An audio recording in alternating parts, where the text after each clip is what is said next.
Excellencies, distinguished participants, yoga masters, brothers and sisters, all of those watching on web TV and joining us today, namaste. A very warm welcome to everyone. Happy International Day of Yoga 2023.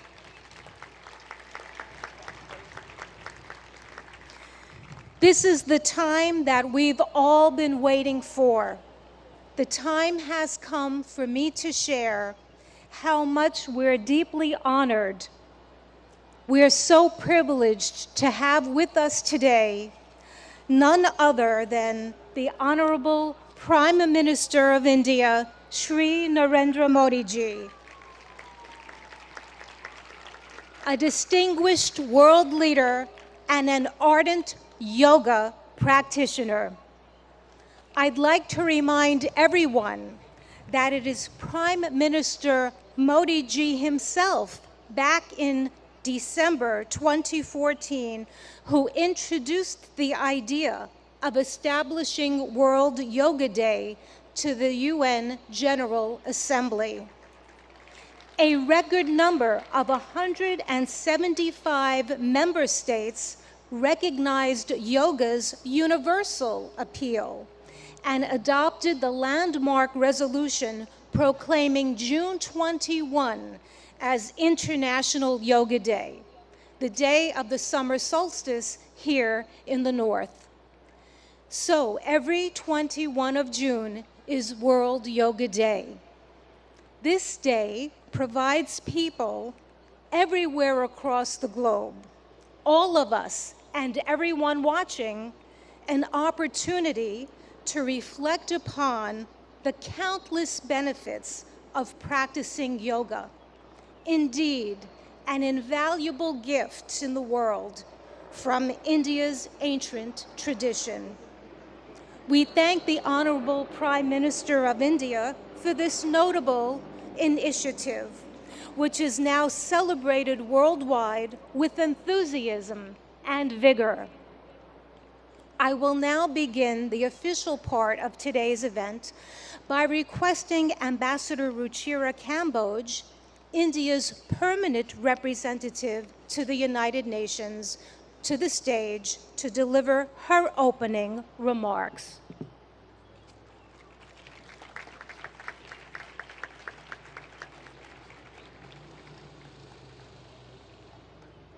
Honorable Prime Minister Shri Narendra Modi ji, Mr. President of the General Assembly, Madam Deputy Secretary General, Mr. Mayor, distinguished ambassadors, distinguished guests, and all my dear friends and colleagues from this wonderful audience. Today's celebration is indeed very, very special. Prime Minister Narendra Modi will lead us in doing yoga here at the United Nations lawns. To put matters in perspective, it was under his leadership and under his guidance that 21st June was declared as International Yoga Day. And it is only fitting, therefore, that the inspiration behind the idea is with us today in this scenic, multicultural setting of the United Nations. Ladies and gentlemen, it is truly beautiful to see so many around the world gather in solidarity for yoga. It is not living with the burden of weight or the lightness of oblivion. It is a choice made with balance, an idiosyncratic beauty, timeless throughout the progress of humanity. Yoga has endured. It is truth beyond articulation, wisdom beyond time. I hope all of you will cherish 21st June this year and hold it close to your hearts, today and forever. Thank you.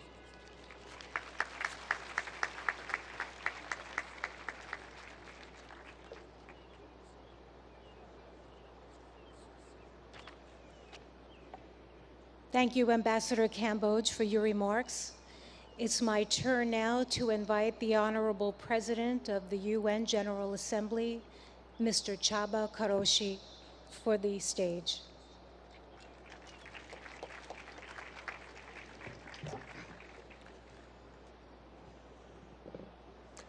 Honorable Prime Minister, Madam Deputy Secretary General, Mr. Mayor, Madam Ambassador, dear friends, Namaste.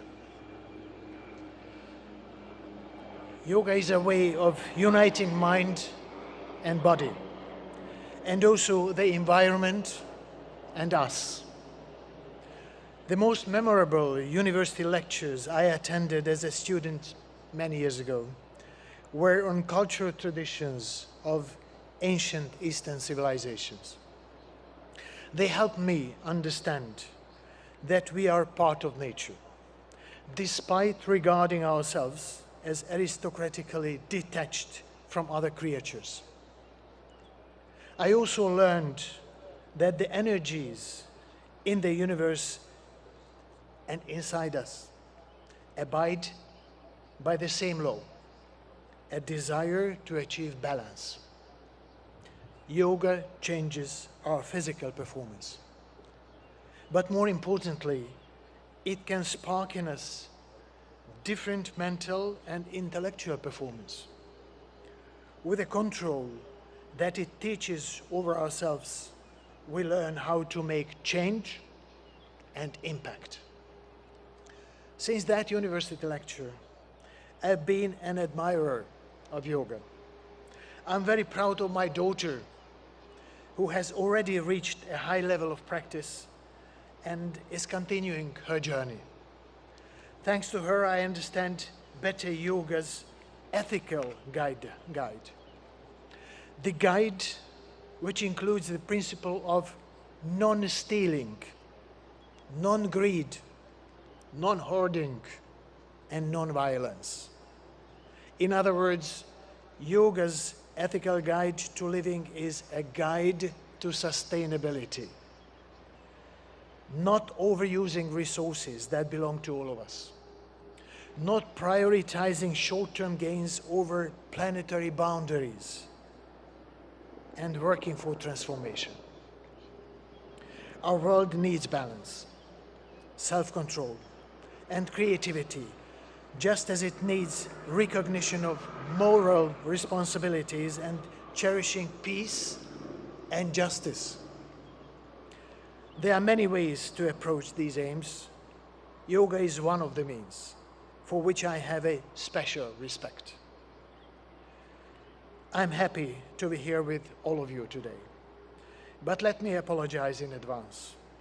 I am not a yoga practitioner, and the positions which you will show might look very different from what I end up doing.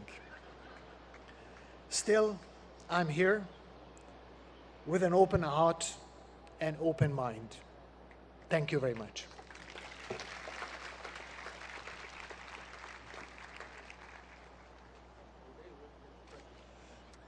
Thank you, President Kuroshi, for highlighting the transformative power of yoga and in such a very personal way.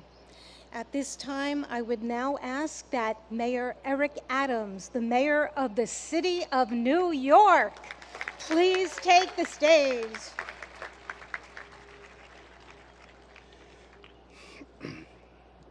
To Prime Minister Modi, to President of the General Assembly, to Deputy Secretary General, to Your Excellencies, to the Ambassador, to all of you,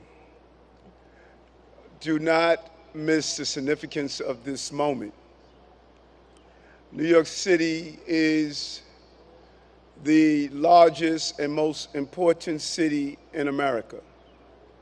As I stand before you as the mayor of that city, I share with you in a clear and a universal tone that we are no longer focused solely on the physical body, but the anatomy of our spirit. For far too long, we have separated what our needs are emotionally, spiritually, and physically. We are going to go to the root causes of that which troubles many of us, from how we interact, to the food we eat, to allowing our children to have breathing exercises in the morning as they start their school day, to challenge the mental health issues that's impacting us. But there's a larger challenge for all of us. What we do on the mat in practicing yoga must become what we do on the streets and in our countries. We cannot become universally connected through the yellow mats we lay on, but disconnected as we move through our communities. Use the spirit and emotions of yoga to challenge and fight against war, to fight against gender oppression, to fight against violence, to fight against the lack of clean water, to fight against the food insecurity, to fight against the destruction of our planet. Our connectivity is not only how we're connected to our families and our parents. We have two mothers. One gave birth to us and one sustains us. Yoga keeps us connected to both mothers and connected to each other. This International Yoga Day is an international call for us to stand up for humankind across the globe and all living beings.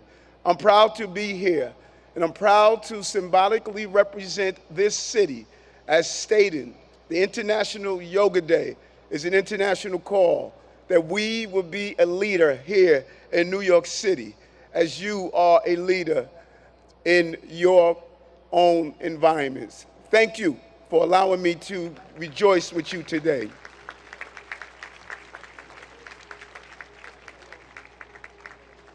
Thank you, Mayor Adams, for spotlighting how yoga is integral to the anatomy of one's spirit. We appreciate that perspective and input. I'd like now to go to the video message of the UN Secretary General Antonio Guterres, who is not available to be with us in person, but is here in spirit. Please let us go to the videotape. Happy International Day of Yoga. I want to recognize Prime Minister Modi for all he has done to promote understanding of yoga and its many benefits. Yoga unites. It unites body and mind, humanity and nature, and millions of people across the globe for whom it is a source of strength, harmony, and peace. In a dangerous and divided world, the benefits of this ancient practice are particularly precious. Yoga offers a haven of calm. It can reduce anxiety and promote mental well-being. It helps us to develop discipline and patience. It connects us to our planet, which so badly needs our protection. And it reveals our common humanity, helping us to understand that despite our differences, we are one. On this International Day of Yoga, let us embrace the spirit of unity and resolve to build a better, more harmonious world for people, planet, and ourselves.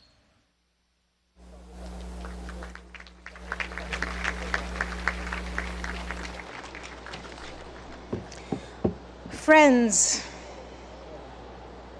it is one of the deepest honors and privileges of my life to extend a heartfelt welcome. A heartfelt welcome and an invitation to no one else but the Honorable Prime Minister of India, Modi ji. I ask that on this auspicious occasion that he join us and that he address us with his remarks. Let us give him a very, very warm welcome. Thank you. Your Excellency, Chaba Koroshi, President of UN General Assembly, Her Excellency Amina Mohammed,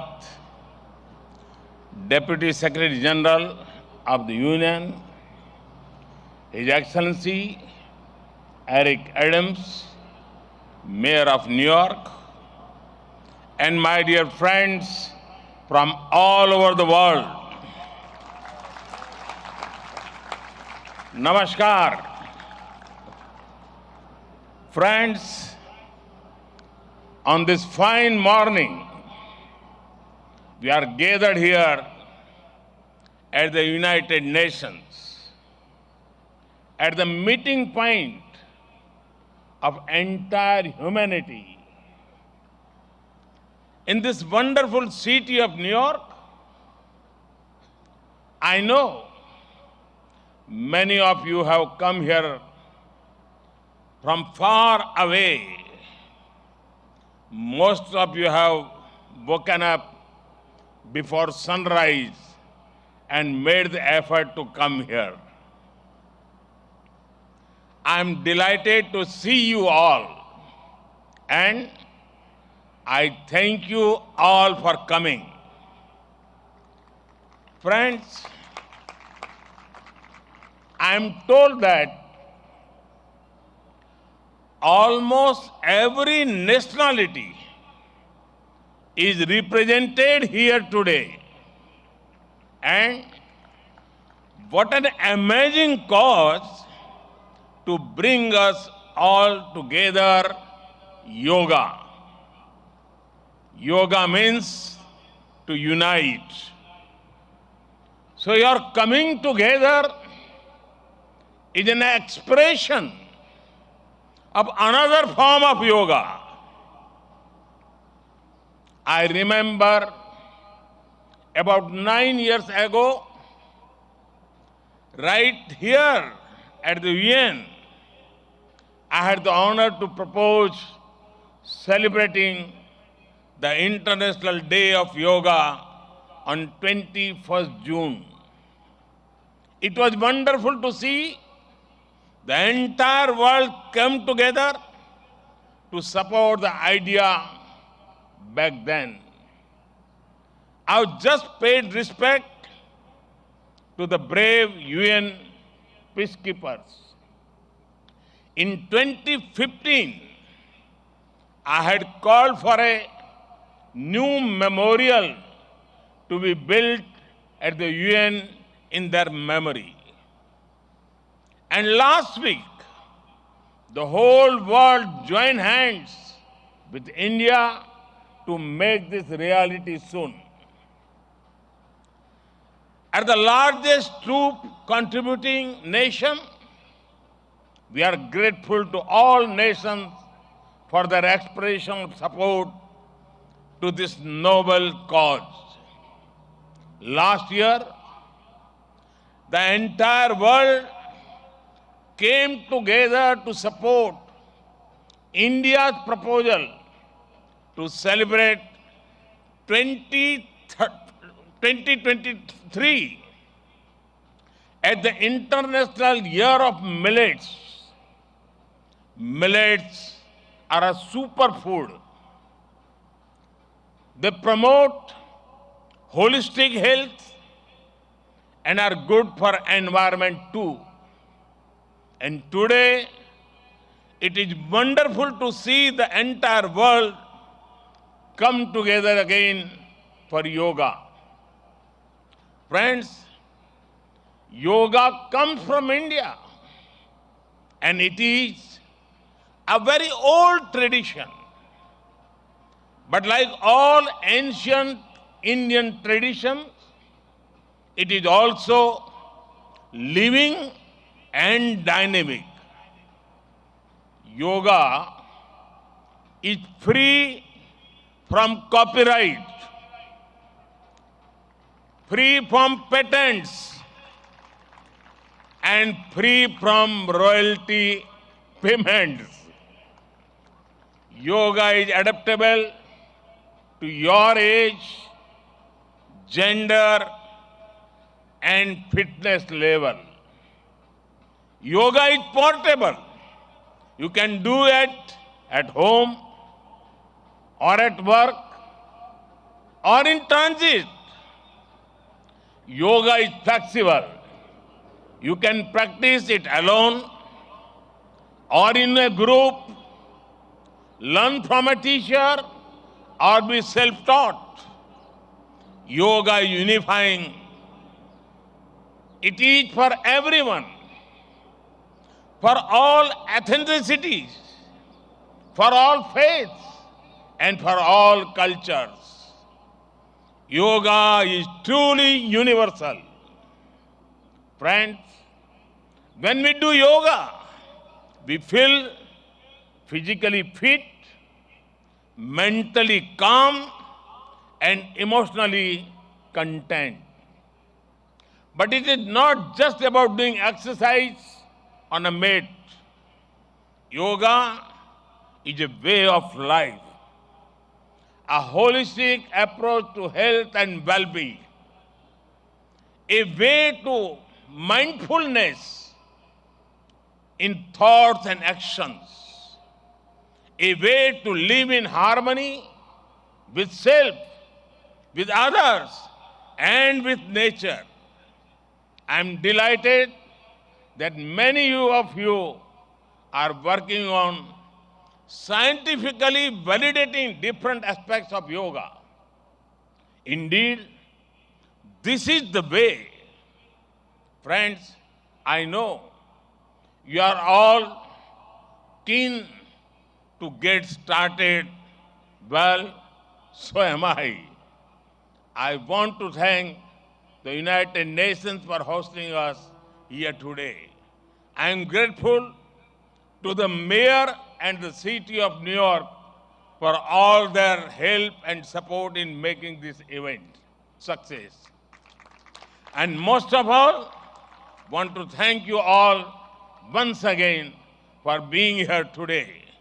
Let us use the power of yoga not only to be healthy, happy, but also to be kind to ourselves and to each other. Let us use the power of yoga to build bridges of friendship, a peaceful world, and a cleaner, greener, and sustainable future. Let us join hands together to realize the goal of one earth, one family, one future. I conclude with a wish. Sarve bhavantu sukhinah, sarve santu niramaya.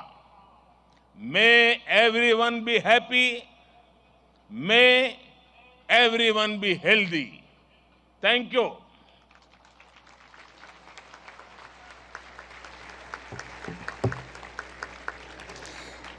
Thank you, Prime Minister Modi ji, for conveying such an inspirational message to us, for elaborating more about our theme, Vasudeva Kutumbakam, and stressing how yoga is really a way of life.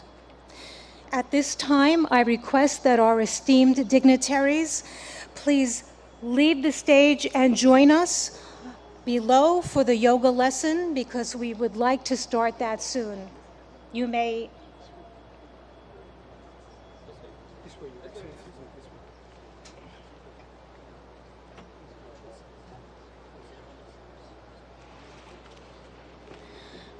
Friends, I'm now going to call upon yoga instructor Miss Annalise Richmond so that she can join on the stage. Quickly. We're going to prepare the stage so that we can get it ready for our yoga lesson. I've mentioned before that we'll have 6 energetic youngsters leading us along with Miss Annalise Richmond in this lesson. And we have more in the first row here on the north lawn joining us so that people behind can also follow that way too.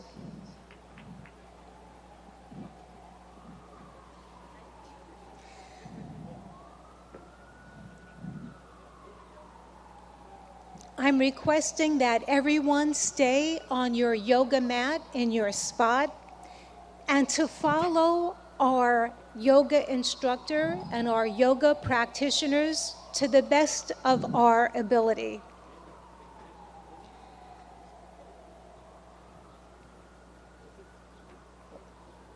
It's such a beautiful morning to have this opportunity to engage in yoga. The sun is not so strong, and we have a nice breeze coming through, which makes for a very pleasant morning for us to all share in this collective group. I'm delighted now to hand over the floor to our accomplished yoga instructor, Miss Annalise Richmond, who will now start our yoga session. Thank you, Denise.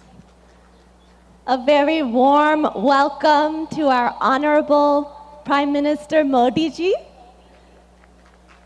and dignitaries. It is an honor to have you with us in our midst. We are delighted. Namaste.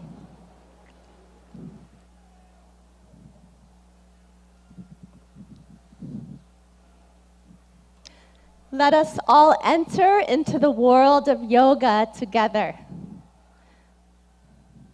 Can you hear me in the back? Yes. Good. Let's bring our hands together in front of the heart in prayer pose. Keep the shoulders relaxed. And we'll do an invocation together. We'll be chanting Om 3 times together. Let's close the eyes.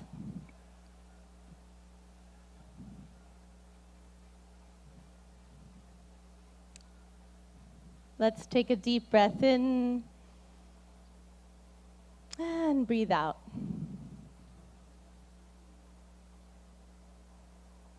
Breathe in and breathe out. And let us chant Om. Deep breath in.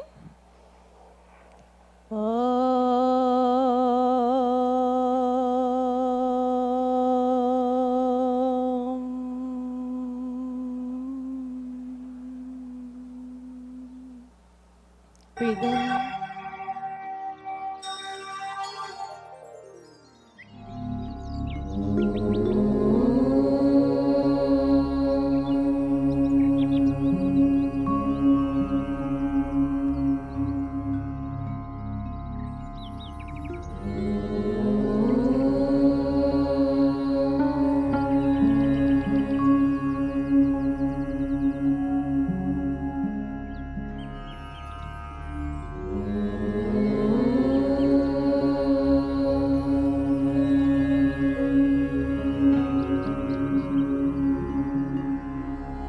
Sangachadvam samvadadvam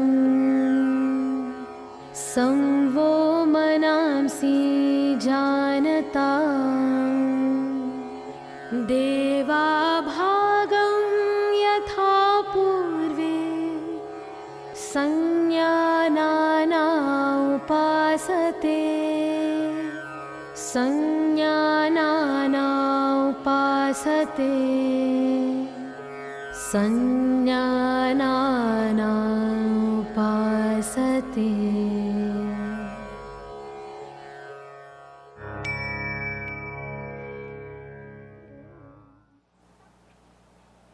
Let's relax our hands in our lap.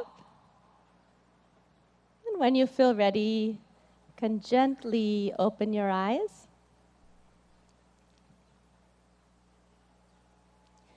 We'll start our yoga sadhana, our yoga practice, with some loosening exercises to increase the circulation in the body. So let's stand up. We'll start in Samasthiti, alert posture. So the feet 2 to 3 inches apart from each other in parallel. Stand with the spine tall. And let's bring our hands onto our waist. We'll do neck exercises first. Be careful in case of any neck injuries or cervical spondylitis here. Let's inhale, stretch the spine. Exhale, bring the chin to the chest as much as you can, all the way to the chest. Inhale, raise the head back up. Exhale, let the chin and head fall back, face to the sky. Inhale, head to the center. Exhale, chin to the chest. Relax. Inhale, bring the head back to the center. Exhale, let the head go back, stretching the front of the neck. And one more time, inhale to the center. Exhale, chin to the chest. Stretch the back of the neck. Inhale the head to the center. You can smile. And exhale, let the head go back gently. Open the throat and chest. Inhale back to the center. Relax. Good. Keeping the hands on the waist, we'll twist the neck from right to left. Be careful not to jerk the neck. Let's inhale, stand tall.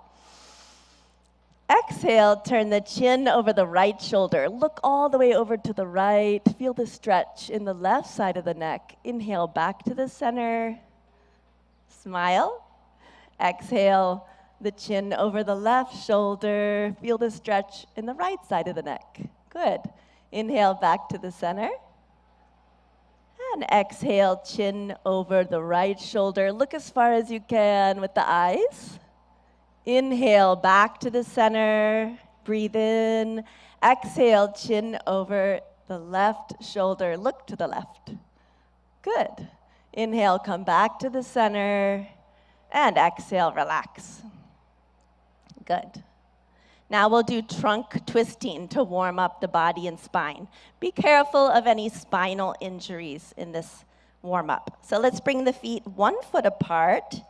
Feet in parallel in Samastiti, alert posture. Back is tall. Inhale, take the arms out in front of you, hands parallel to each other. Exhale, keep the hips where they are. Turn just the upper body to the right. Left palm towards the right shoulder. Look to the right.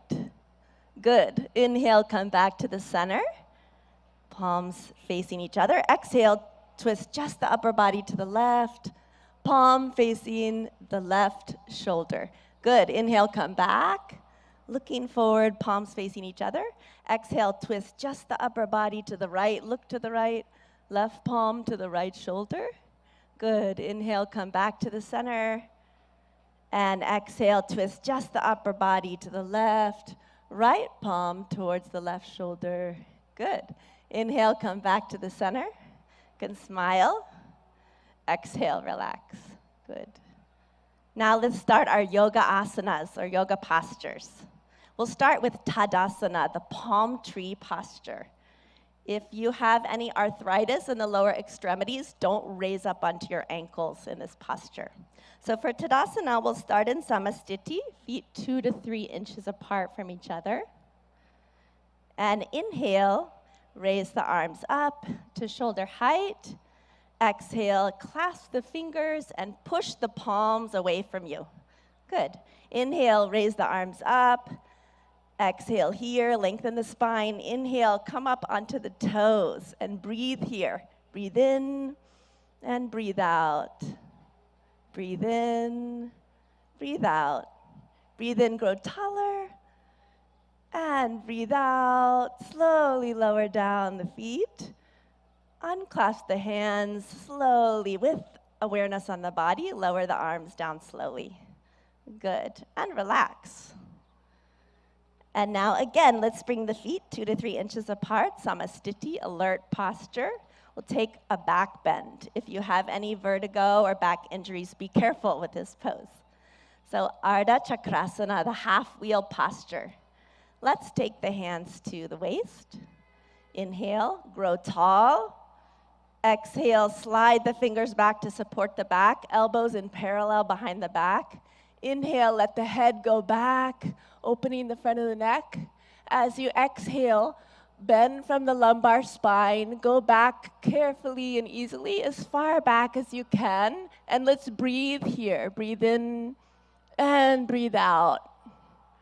Breathe in and out. Awareness on the whole body. Breathe in. And breathe out. Good. Inhale, lift the chest, come back up. Slowly. Good. And exhale, relax. Good. We'll take a forward bend. Pada Hastasana, the hands to the feet posture. So keeping the feet in parallel, 2 to 3 inches apart from each other. Inhale, take the arms up from the front, all the way up. And exhale, bending only from the hip joint. Keep the legs straight. Start to reach forward. Stretch your fingertips forward till your body is like a table parallel to the ground. And now slowly lower the fingertips down.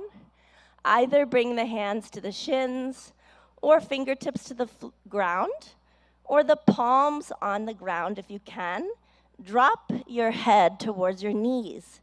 Let's take a few deep breaths. Breathe in.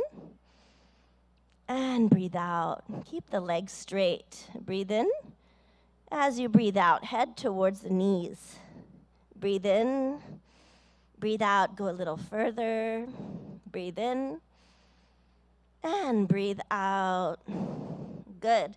Inhale, slide the fingertips forward, stretch the arms forward, let the back come up with the arms. Breathe in slowly, come all the way up. Smile. Good. And relax. Excellent. And we'll go to the floor. You can just stretch the legs out in front of you. Put your hands behind your back in a relaxed posture. Let the head go back a little. Vishramasana. This is our relaxation pose. And now let's bring the feet together, toes pointing up to the sky, hands beside the hips, spine tall. Tadasana. Inhale, lengthen your spine. Good. Exhale, press the hips into the ground. And now we'll do Bhadrasana, the firm posture. So be careful in this posture in case of sciatica or arthritis. Let's inhale, bring the feet together, soles of the feet together. Exhale, wrap your hands around your feet. Good. Inhale, sit tall. And exhale, pull the heels as close as you can to the perineum. Relax. If you like, you can even close your eyes here. Breathe in. Exhale, let the knees drop towards the ground. Inhale. And exhale. Inhale.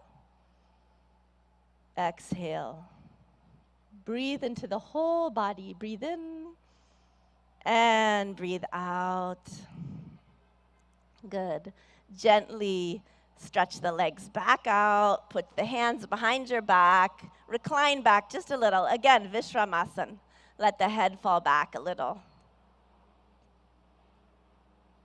Good. And again, we'll come into Dandasana. The toes pointing up, hands beside the hips. Press down into the ground a little. Lengthen the spine. Breathe in. Exhale. We'll come into Vajrasana, the diamond pose. Be careful of this pose in case of ankle or knee injuries. Let's inhale, bring the right heel towards the right buttocks. Exhale. Inhale, left heel towards the left buttocks. Place the buttocks in the space between the toes and the heels. Hands on the knees. And you can gaze softly downwards or close the eyes. Let's take a few deep breaths with the awareness on the whole body. Breathe in and breathe out. Breathe in and breathe out. One more breath. Breathe in and breathe out. And when you feel ready, you can open the eyes. Good. We'll take a back bend. We'll take the half camel posture, Ardha Ustrasana. Let's inhale, come up onto our knees. Ooh, that's a relief, isn't it? Okay, and let's bring our hands onto our lower back. Be careful in this pose in case of vertigo or any spinal injuries. So let's inhale here. Bring the elbows towards each other behind the back. Let the head fall back. And exhale, bend backwards from the upper back, arching backwards, chest to the sky. Breathe in, breathe out. Let the head fall back easily. Breathe in, breathe out. Breathe in and breathe out. One more time. Breathe in and out. Inhale, come back up slowly with awareness on the whole body. Good. Exhale, gently relax. Good. Now we'll bend forward. So we'll take Shashakasana, the hare posture. So be careful in case of osteoarthritis of the knees. You can come out of this posture. Yeah? Inhale, open the knees. Exhale, let's put the hands between the legs. Inhale, lengthen your spine. And exhale, slide forward gently and slowly, all the way, keeping the arms in parallel with each other. Bring the chin to the ground if you can. and relax the whole body. If the chin doesn't want to touch the ground, bring the forehead to the ground and relax. Breathe into your hips, breathe in, breathe out. Deep breath in, breathe out. Breathe in, breathe out. One more gentle breath in and out. Good. Inhale, come back up slowly with awareness on the whole body. Breathe in. Exhale, close the knees. Good. And we'll take the stretched up frog posture, Uttana Madhukasana. So inhale, let's take the knees to the side. Again, if this is bothering your knees, you can sit in a different position for this. Yeah. Inhale, take the arms up from the front, stretch the spine, smile, and exhale, bend from the elbows only. The palms onto alternate shoulder blades. Right palm on the left shoulder blade, left palm on the right shoulder blade. See if you can keep the chin parallel to the earth. And let's take a few deep breaths. Breathe in. Breathe out. Breathe into the chest. Notice the chest is opening. Breathe in. Breathe out. You can smile. Breathe in. And breathe out. Good. Inhale. Raise the arms up. Good. Exhale. Relax. And you can close the knees. And the moment you've been waiting for, let's slide down onto our mat on our stomach. Come all the way down, make a pillow with the hands. Turn your head to the right side. Take your feet 2 feet apart or so. Let them splay out to the side. Turn the head, put it onto the hands. Makarasana, crocodile pose. You're like a crocodile resting in the sun. Let the breath relax.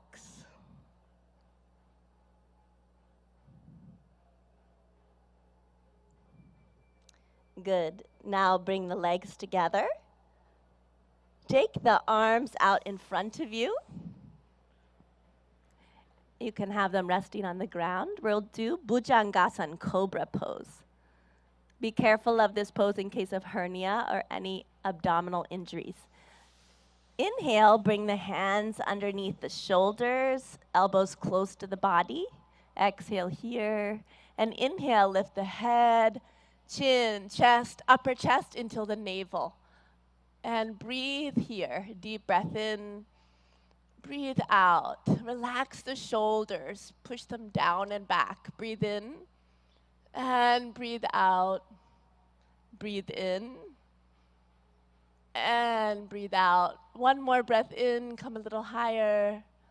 And exhale. Slowly lower down. Again, make the pillow with the hands. Turn the head this time to the left side. Legs apart. Makarasana on the other side. Crocodile pose. Resting in the sun.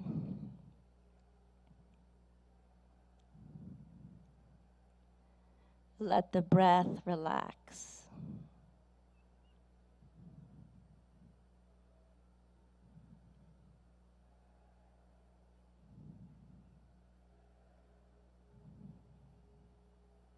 Now gently, let's turn onto our backs. Gently roll to the back. Relax. And we'll do Pavan Muktasana, the wind-freeing posture. So inhale, bring the knees up. Exhale, bring the knees to the chest, towards the chest. Inhale, clasp the fingers together, place them on the shins, wrap the arms around the legs. Exhale, bring the forehead towards the knees until the chin or nose touches the knees. Breathe in and breathe out. Deep breaths. Awareness on the whole body. Breathe in, breathe out. Breathe in, breathe out. One more breath. Breathe in and exhale. Release the head down. Relax the legs. Slide them down onto the ground. Let the legs be 1 to 2 feet apart. Let the toes fall out to the sides and the arms by your sides, palms facing up to the sky, relaxing the arms on the ground. Shavasana, or corpse pose. Relax the whole body. Become aware of the natural flow of the breath. And let's take our attention to our toes and feet, ankles, legs, knees,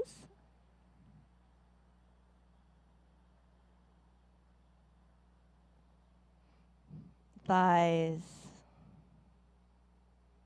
and hips,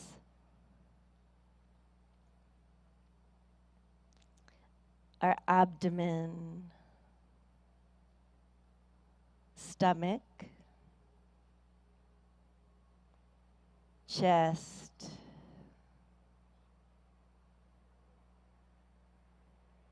shoulders,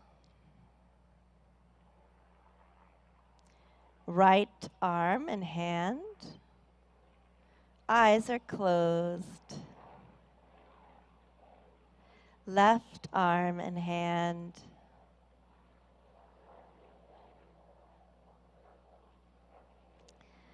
The neck and the throat.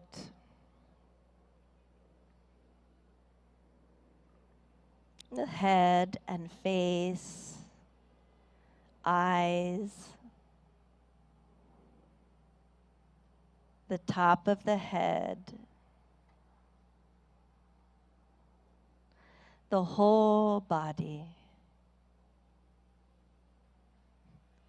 The whole body.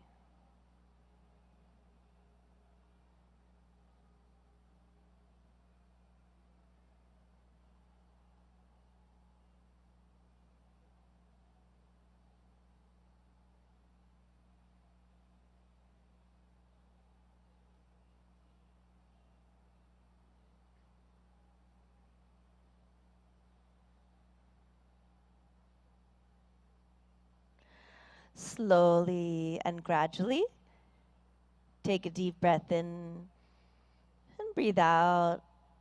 Let's turn and rest on our right side for a moment, resting on the right side.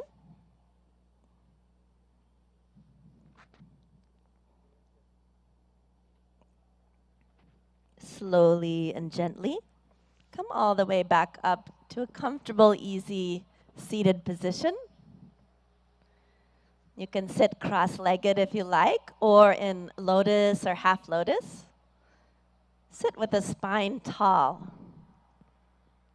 And we'll practice some breathing techniques, or pranayama. So with the spine tall, let's bring our hands into Gyan Mudra. A mudra is a hand position that directs the flow of prana, or energy, in the body. So index finger and thumb are lightly touching, and the backs of the hands resting on the lap. Good. We'll do Kapalabhati breathing. So in Kapalabhati breathing, we'll be forcefully contracting the abdomen, and the air forcefully shoots out of the nose like this. In Kapalabhati breathing, after we contract the abdomen and the air comes out of the nose, the inhalation happens on its own. Okay? We'll take 20 repetitions of Kapalabhati breathing. So let's close the eyes. Take a deep breath in through the nose. And we'll take 20 rounds of Kapalabhati. Let's begin.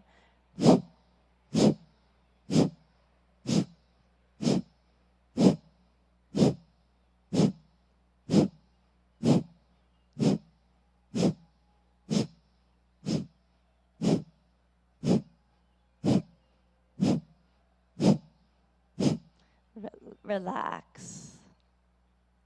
Let the eyes closed. Relax the hands. Notice the energy or prana in the body, all over the body. When you feel ready, you can open your eyes.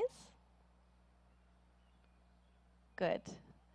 And we'll do Nadi Shodhana Pranayama, or alternate nostril breathing. So let's bring the left hand into Jnana Mudra, index finger and thumb lightly touching, other 3 fingers extended. Rest the left hand on the knee, left knee. And the right hand, let's take it into Pranayama Mudra. So you'll bring the index and middle finger towards the palm and place the right thumb on the right nostril. Close the nostril. And exhale out of the left nostril, close the eyes. Good. Inhale through the left nostril. Close it with the ring finger. And exhale out of the right nostril. Good. Inhale through the right. Close the nostril with the thumb. Exhale out of the left. Inhale through the left. Close with the ring finger. Exhale out of the right. Inhale through the right. Close with the thumb. Exhale out of the left. Inhale through the left nostril. Close with the ring finger. Exhale out of the right. One more. Inhale through the right. Close with the thumb. Exhale out of the left. With the eyes closed, relax the right hand in the lap. If you like, you can bring it into Gyan Mudra. Relax the hands. And notice the balance in the body and the balance between the right and left hemisphere of the brain.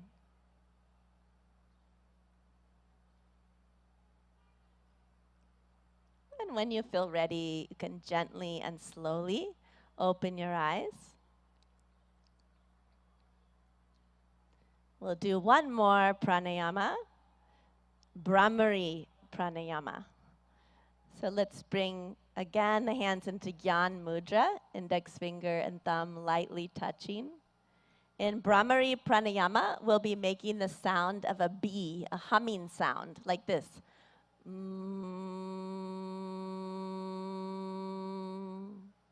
We'll do this with a special mudra called Shanmukhi mudra. We'll be closing off all of the senses. Yeah? So let's bring the hands towards the face. Shanmukhi mudra, we close the eyes, gently touch the index fingers onto the eyelids, and then the middle fingers onto both sides of the nose without closing the nostrils. The ring finger above the lips, right below the nose, and place the pinky finger right beneath the lips. And we'll be, in a moment, closing the ear flaps with the thumbs. And we're going to be taking deep breaths in and breathing out with the humming sound 3 times.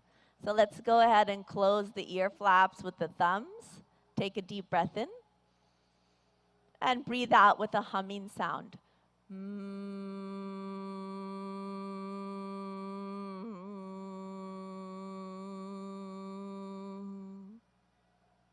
Deep breath in. Again with the humming sound.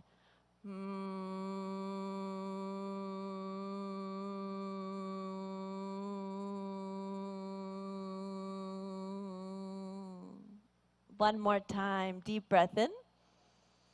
Breathe out.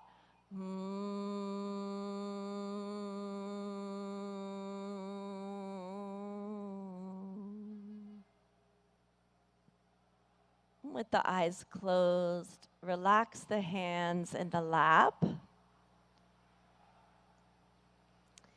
We'll be practicing dhyan or meditation.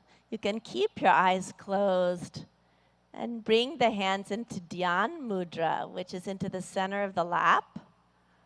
Bring the right hand into the center of the lap, palms facing up, and the the left hand into the center of the lap and bring the right hand on top of it. Both palms facing up. The palms are stacked. And with the eyes closed, let's take a deep breath in and breathe out. Relax the shoulders. Take a long, deep breath in. As you breathe out, feel the weight of the body dropped onto the ground where you're sitting. Become aware of the whole body and become aware of all the sounds around you. Any sounds that you hear, notice them and let the sounds be there as they are.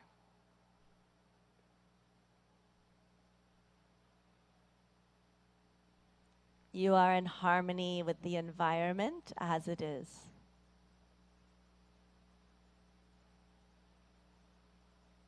Take a deep breath in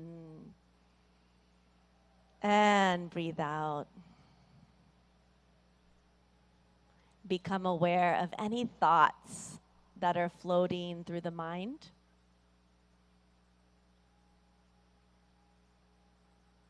Do not resist any thoughts. Let them come.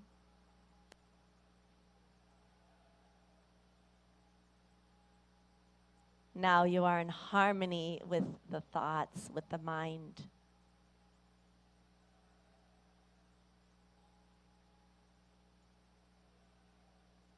And become aware of any feelings, pleasant or unpleasant. Accept the feelings as they are.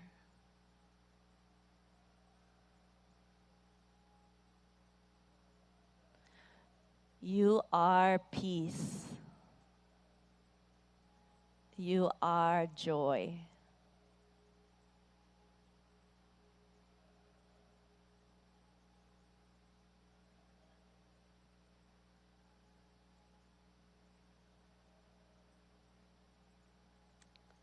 Breathe in and let go.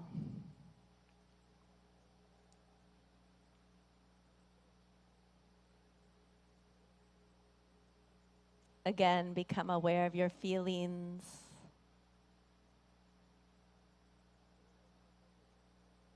Become aware of your thoughts.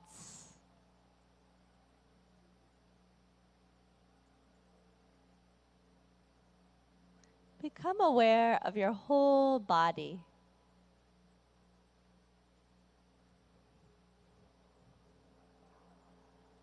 And let's immerse ourselves in the sounds.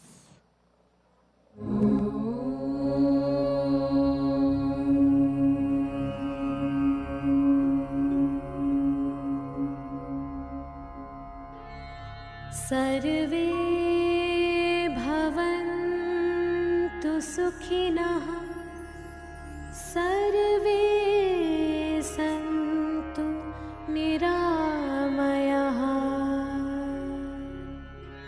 सर्वे भद्राणि पश्यन्तु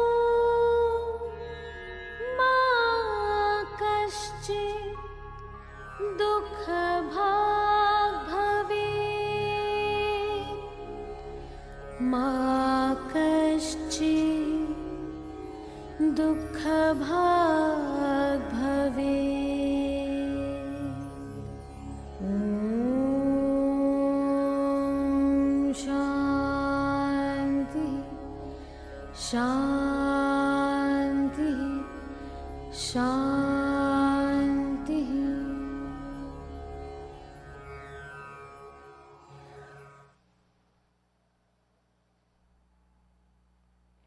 Take a deep breath in and breathe out. A long, deep breath in and breathe out. Become aware of your whole body and where you're seated on the earth. Breathe in and breathe out. And slowly and gently, when you feel ready, you can gradually open your eyes.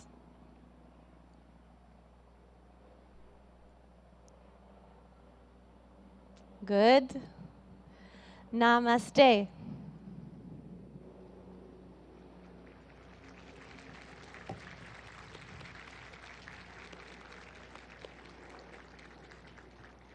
Om Shanti Shanti Om, everyone.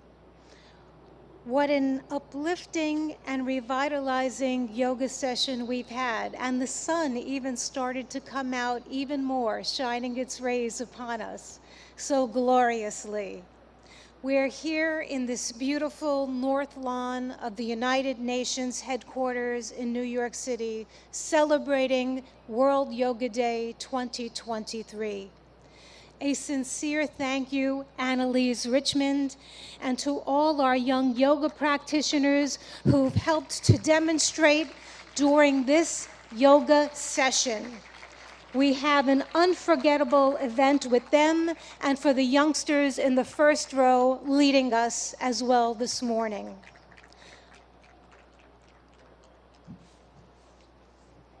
One more round of thanks to them as they exit the stage and take their leave.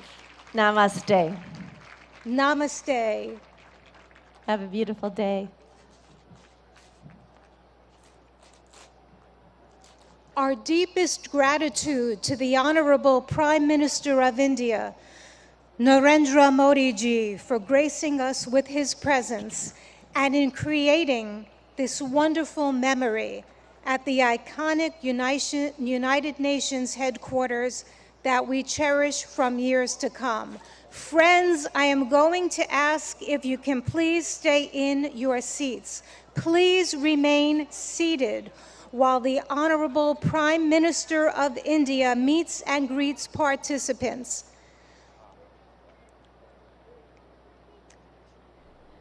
The Honorable Prime Minister will meet and greet participants.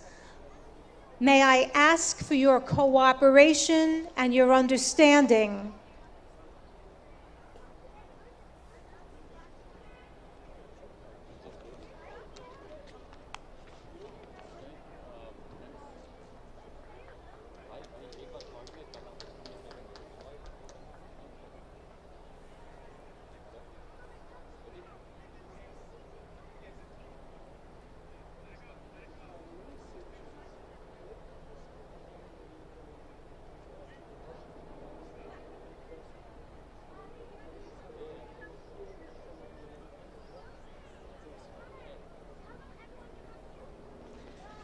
Friends, may I ask that you remain seated at your yoga mats, please, as the dignitaries and His Excellency Prime Minister Modi ji meets and greets and mingles with some people.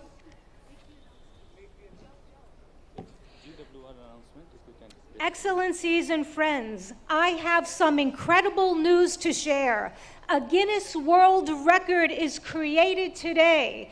Today we have gone for a Guinness World Record now in the books. It's a world record for the most nationalities in a yoga lesson. The most nationalities in a yoga lesson right here at New York UN headquarters. Big congratulations to all of us for being part of this historic event. To share more details and conducting this formal proceeding, I'd like to have the Guinness World Records official adjudicator, Mr. Michael Emprick, to the stage. I'm going to ask people to please remain at your mats. Please allow His Excellency. नमस्कार, इस विशेष कार्यक्रम में आप सभी दर्शकों का एक बार फिर से बहुत बहुत स्वागत है।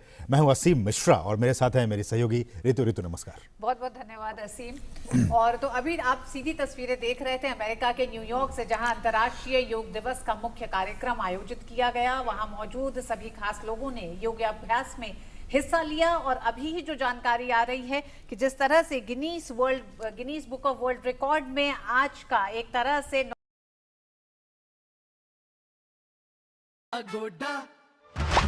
पूरा फैमिली एंटरटेनर चाहिए तो बुका ना Aguada. 16 crore app downloads, 29 lakh hotels और होम स्टेज, कमाल के प्राइसेस। ड्रामा छोड़ो, अगोड़ा ट्राई करो। Good morning, this is Disha Bakchi for The Print, and we are back with Lieutenant General Retired H.S. Panag to discuss his column from this week. New road to DBO not enough to stop PLA. Tunnel under Saserla Pass is the solution. Welcome back, General. Thank you for being here. As I always say, it's a pleasure to discuss my column with you. So in this week's column, you analyzed the Daulat Beg Oldie or DBO sector, its vulnerabilities and the significance of the region in India's national security. So could you talk to us about what the strategic importance of the sector is in terms of its location at the LAC and the 1959 claim line? The DBO sector is an extension of the Aksai Chin Plateau. It is the northernmost part of India. It lies 60 kilometers east of this famous Siachen Glacier.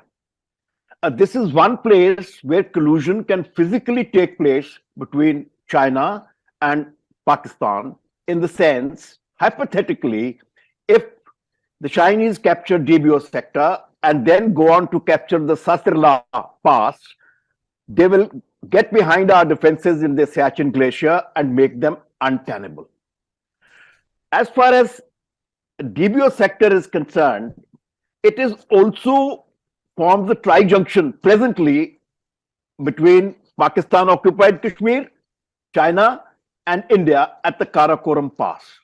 But the actual tri-junction is between Afghanistan, China, and India, because Gilgit-Baltistan is under Pakistan's occupation, illegal occupation, and it has further ceded the Shaksgram Valley to China. So actual tri-junction is at the Wakhan corridor with Afghanistan, China, and India. Coming back to the DBO sector proper, the most notable feature of the DBO sector are the Depsang plains. These plains are irregular in size. They are 60 to 70 kilometers east to west and 40 to 50 kilometers north to south. The base height is 17,000 feet. It's one of the highest plateaus in India. And it is interspersed with features which rise from 18,000 to 19,500 feet. The terrain is gradual, the hills are gradual and negotiable by, wheeled vehicles as well as tracked vehicles, and conducive for operations by the mechanized forces. The 1959 claim line runs across the Depsang Plains.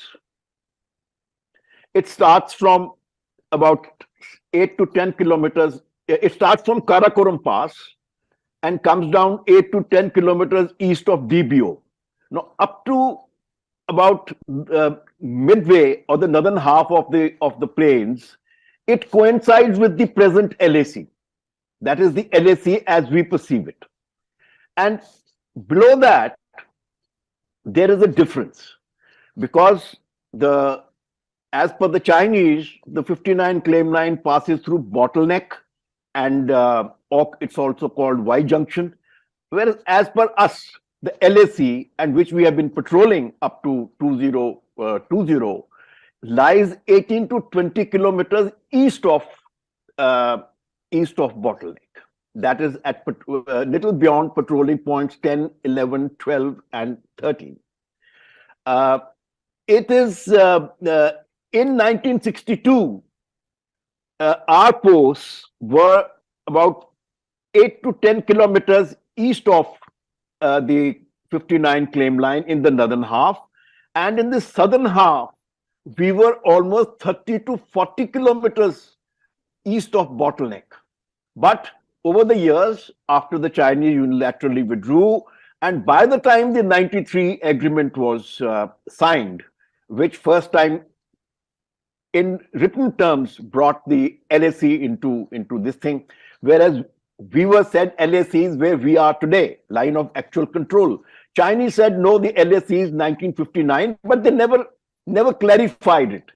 So we were patrolling up to 18 to 20 kilometers east of the bottleneck and or Y junction, and Chinese were also patrolling up to bottleneck. So it was a kind of a zone, just like what we had north of Pangong, so which both sides were patrolling. The problem in Depsang Plains is that the way the 59 claim line is configured, China has a number of avenues via the Raki Nala, via the Jivan Nala, and even at other places opposite DBO, the 59 claim line is just 8 to 10 kilometers. And our strategic roads run very close to the 59 claim line. That means it's always vulnerable.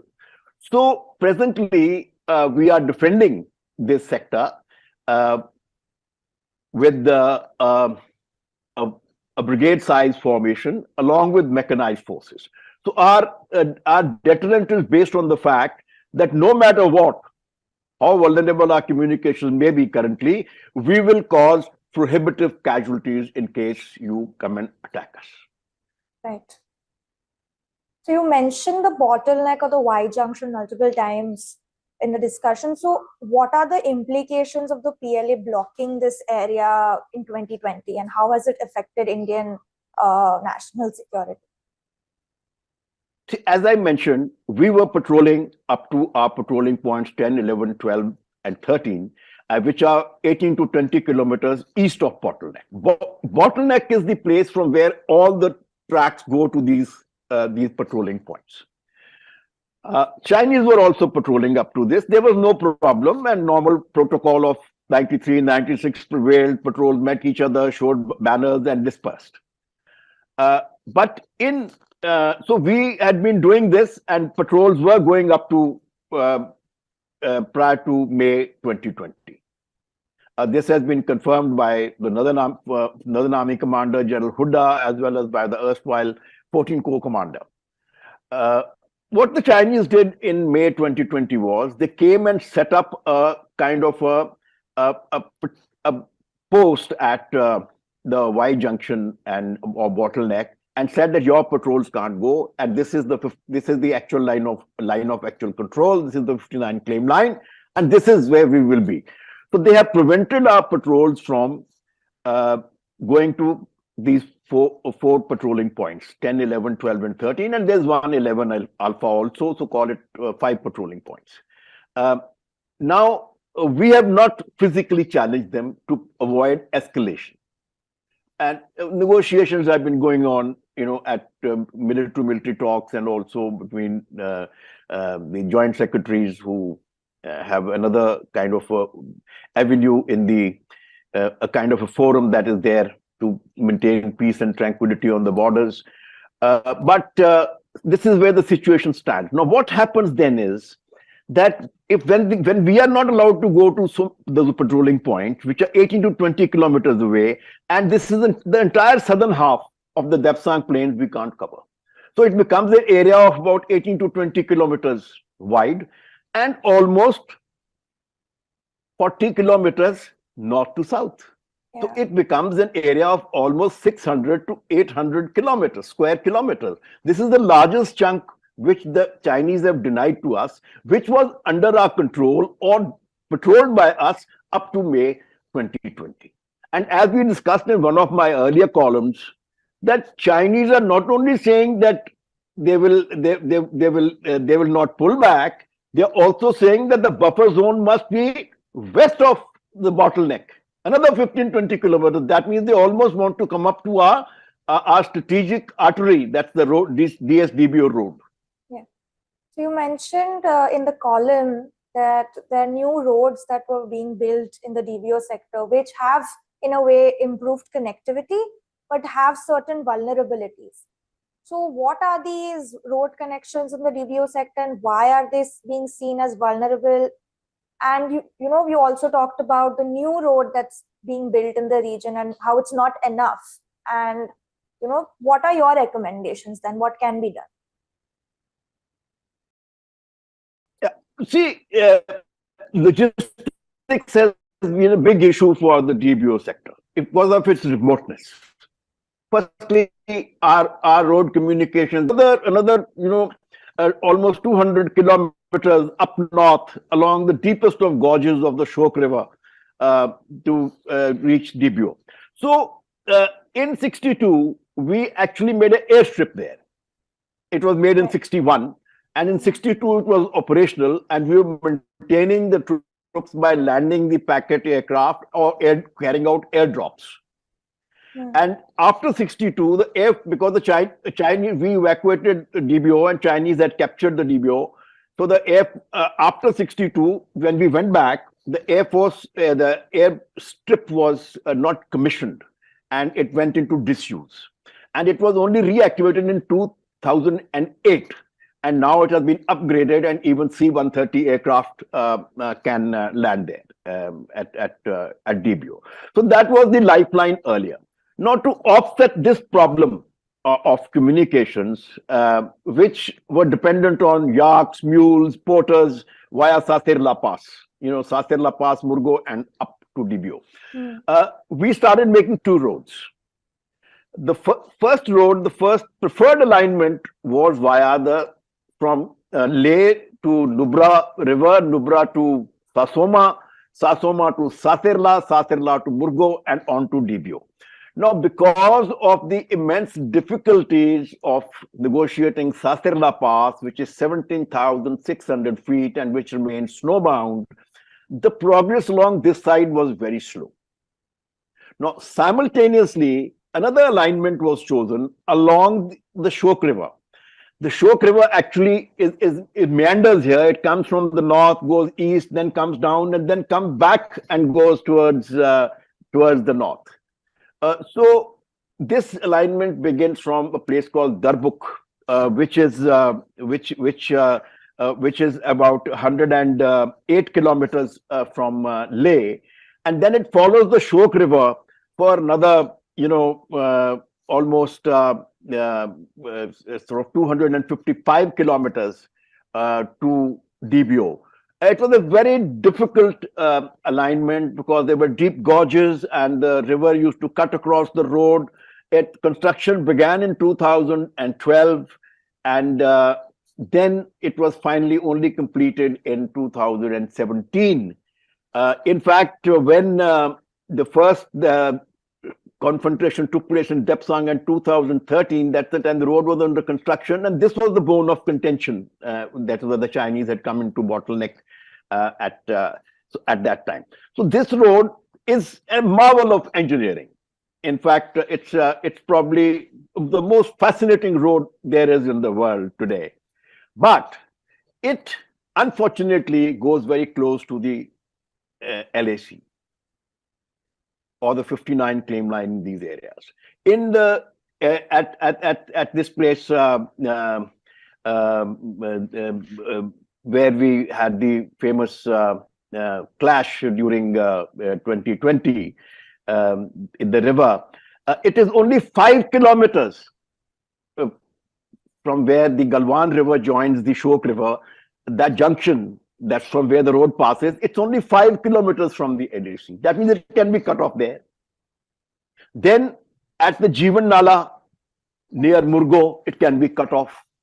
Again, because of the alignment of the 59 claim line, it can be cut off via Rakhi Nala. Even beyond that, it is only 15 to 20 kilometers. 7 to 10 kilometers from the 59 claim line. So it can be cut off at a number of places. So it not be usable during war. In war, perforce, we'll have to rely with what we have there. Now, to offset this problem, we have done two things. One was that within the Depsang Plains, we have made a road from Kizil Jilga, that is just near Burtse, to take it further west. Rather than going straight to DBO and remaining vulnerable from the 59 claim line, we went further west about 40 kilometers, skirted around and came back to DBO via Gupshan, a place called Gupshan. So that is one. A number of other roads have been made in the rear for deployment of our troops, but the main artery remains vulnerable. The second thing, what is the theme of the paper, that the new road now has been developed. The Saserla Pass has been conquered by the border roads, in the sense that they have been able to take the road across, and a 56-kilometer road has been made from Sasoma to Murgo. Now, at the Saserla Pass, to withstand snow, they are putting interlocking ties, of concrete, and they will be completed in the near future. But it only will safeguard during light snow, that is early winter and early or late winter part. But in the thick of winter, the snow will be too much, and road will again be unusable. That's the first problem. So unless the tunnel is made, this road also serves no useful purpose in winters. The second problem is that this road goes and joins at Murgo. It goes and joins the DBO road for the last 61 kilometers again. So again, the problem is that it can be cut off via Jeevan Nala at Murgo. It can be cut off at via Raki Nala at Burse, and anywhere else wherever it sort of as the DC, it is as vulnerable as the DSDBO road. Only thing you have avoided is the vulnerability at Galwan River, but it still remains vulnerable. So this road, what one can say is, it's good. We have one more artery, but not good enough. So what is the requirement? The requirement is, and which the border roads are already working on. As you cross the Saserla Pass, there is a plateau called Saser Brangza, from where the new road, which we have made to join at Murgo, it goes southeast. Now there is another alignment northeast along the Shok River first, and then along the Chipchap River, which comes right next to the DBO airfield. Now the problem here is that the terrain here is extremely difficult, and the western portion is glaciated, and eastern portion has got sheer cliffs. So there's no choice but to cut along the eastern portion. We have taken it 15 kilometers to the northeast from Saser Brangza, and we have also come down about 15 kilometers from Gupshan. This is what is visible on the Google Maps. On open source intelligence. The in between 25 to 30 kilometers is the most challenging, but a human endeavor has overcome many difficulties, and border roads have always risen to the occasion. Once this road is made, it will be an absolutely secure road. And in addition, the 4-kilometer tunnel which the government has planned and the border roads are planned, and which construction should begin shortly, because complete technical details and all have been completed. Appreciation has been done. So once the tunnel is there and this new alignment to the northeast gets ready, then we will have absolutely secure communications to this place. And there we can not only then defend the DBO sector, we can also induct a larger force for offensive operations from the DBO sector into the Aksai chain. We were talking about the vulnerabilities of the sector. So what do you think the army is doing to defend the region overall from these vulnerabilities until these new roads and this tunnel is built? Yes. Like I mentioned to you, that at the moment we have to live with this till we find this alternate alignment and the tunnel is made. So this one. So what it requires is that the vulnerability at Galwan River Junction has to be defended. So obviously the army would have taken adequate measures to defend it, and defend it in strength, that it cannot be overrun in a hurry by the Chinese. In fact, this is exactly what the Chinese were trying, to gain more advantage by from the river bend, the bend of the Galwan River, to have better observation. This is what they were trying, which has been denied to them now after the clash, as well as the buffer zone that has been created there. But so we will defend it in strength. We will defend Murgo so that we do not cut off by Jeevan Nala. We will defend. Also Burse area, Burse, so that via Raki Nala they don't cut us off. In addition, our defenses have been made very strong in the DBO sector. We got a fairly large size force, a brigade size force, and a mechanized forces combat group, and enough artillery there, and then of course air power and all.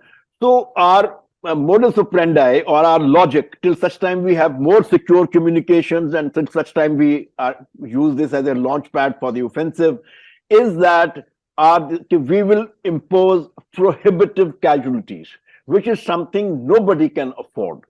And in uncertainties of war, it will also grind the PLA to a halt there. And so this is the deterrent. But looking at it militarily, overall, its vulnerability will remain from the logistics point of view, isolation point of view, till such time we develop the alternate route. By when do you think this alternate route will be, built and secured? I'm quite certain that the tunnel should be ready in about 2 years' time, and by that time the alternate route would be available. So in 2 years' time we shall have this, and it's not that, as I said, it's not that we are defenseless. I mean that would be putting it too simplistically. No, it is a relative issue that it can be cut off and isolated. But even if you're isolated, so what? We always have resources to fight for almost continue a battle for 6 months to 1 year. So the stocks are built up, and it's a minus, even in summer the temperature remains minus 10, 15. So nothing goes bad there in terms of food supplies, ammunition, enough stocking is done. And presently aircraft are landing there. And it's not that the Chinese are not interfering with the roads. So we will build enough stocks, and I don't think it should be a problem. DBO is safe with the Indian Army. Right. It's a relative issue more than anything. So, well, thank you, General. I think you brought up some very interesting points about the DBO sector, which is not often discussed in mainstream media as much as it should be, considering its significance to India's national security. And for viewers interested in reading the full article by General Panag, the link to it will be in the description below. Thank you, and we will see you next week.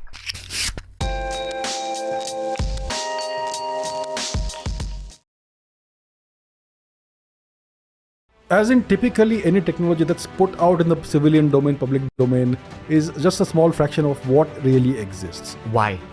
Because it has certain applications that you don't want the common people to have. You want governments and the militaries to have them. Any new technology that emerges typically is first made use of by the government and by the military. Which Indian celebrity should lead our country as a possible PM, and why? I have an answer. I have a very solid answer. Mahendra Singh Dhoni. Same. That was my answer. Rumors say that he is interested in a political role. He'd be everything that most of Pakistan dreamt Imran Khan could be. Just the thought of MS Dhoni as a PM. Oh yeah. Draw out a picture. That's right. You requested for him. He's back. But this time we're doing an extremely long conversation. This is the longest sit-down conversation I've had on Ajio Presents The Ranveer Show. It's Abhijit Chavda time. We're covering everything from geopolitics to history to science on this one, because you know it, this man has achieved it in style his entire life. He's been an expert on multiple subjects. And in today's episode, it's a mix and match of those multiple subjects in order to predict the future of humanity. We're going to have fun throughout this episode. Try watching the entire episode till the end. Some parts of it that we had to cut out from the main episode have been uploaded on TRS Clips, our supplemental channel. So go check that one out as well. Remember to follow us on Spotify. We're a Spotify exclusive. Every episode is available on Spotify 48 hours before it's available anywhere else in the world. Your stylish boy has been styled by Ajio for this podcast. So make sure you get shopping on the Ajio app as well. This is Abhijit Chavda on The Ranveer Show. Legend is back, baby. Enjoy yourself.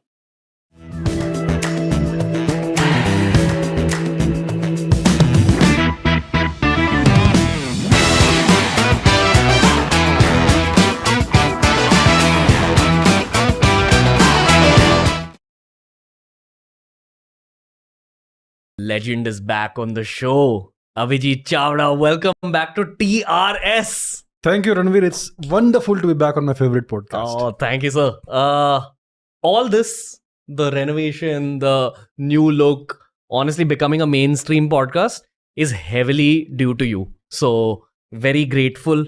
I have withheld a thank you, which I wanted to thank you for outside until we started rolling. So, on behalf of the full team, thank you for everything. It's been my greatest pleasure. It's been my greatest pleasure. There are only 2 guests we've had on the show, which are